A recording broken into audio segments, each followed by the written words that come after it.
আসসালামু আলাইকুম ওয়া রাহমাতুল্লাহ। আমাদেরকে রংপুর থেকে মোহাম্মদ আশিক ভাই প্রশ্ন করেছেন যে উনি কুরবানির কয়েকদিন আগে পশু ক্রয় করেছেন।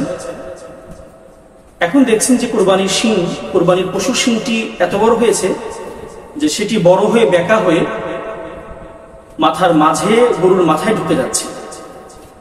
তো তিনি তার অগ্রভাগ ভেঙে দিয়েছেন। তিনি লিখেছেন যে জানার বিষয় হলো উক্ত পশু দ্বারা কোরবানি সহিহ হবে কিনা। হামিদা ও মুসাল্লিয়া।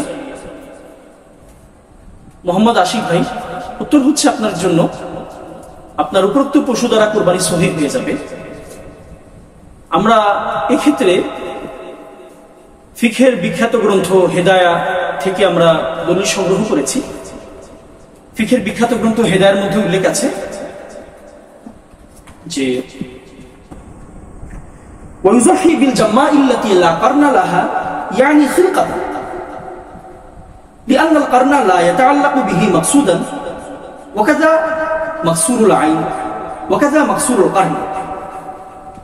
অর্থ হচ্ছে যে ওই শিং ভাঙা পশু দ্বারা কোরবানি করা বৈধ হবে যার সৃষ্টিগতভাবেই শিং নেই, অথবা এতটুকু শিং ভাঙা হয়েছে যতটুকু ভাঙার দ্বারা সেটা তার মগজ পর্যন্ত পৌঁছে না।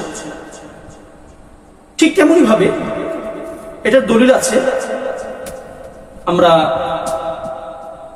মাকতাবুতুজ জাকারিয়া দেওবন্দ থেকে প্রকাশিত বিখ্যাত তাফসীরের বিখ্যাত ফিকহের গ্রন্থ আল বাহরুর রায়কের মধ্যেও একই দলিল পেয়েছি আমরা।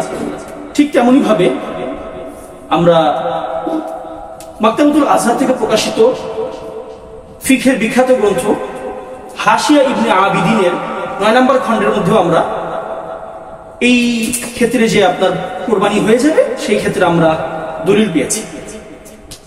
একইভাবে আমাদের কাছে আরো বেশ কয়েকটি আমরা দলিল সংগ্রহ করেছি, যেরকম ফিকহের আরেকটি বিখ্যাত গ্রন্থ বাদায়ে সনায়ের মধ্যেও আপনার উক্ত ক্ষেত্রে কোরবানি সহিহ হয়ে যাবে বলে উল্লেখ করেছে। অতএব আমরা এর উপরে বুঝে আমল করবো ইনশাআল্লাহ। এবং আপনি যেই প্রশ্নটি করেছেন যে আপনার কোরবানি সহিহ হবে কিনা, মুহতারাম ভাই, উত্তর হচ্ছে যে আপনার কোরবানিটা সহিহ হয়ে যাবে এবং এর দ্বারা কোরবানি করতে কোনো অসুবিধা হবে না। আল্লাহ তাআলা আমাদেরকে বুঝে আমল করতে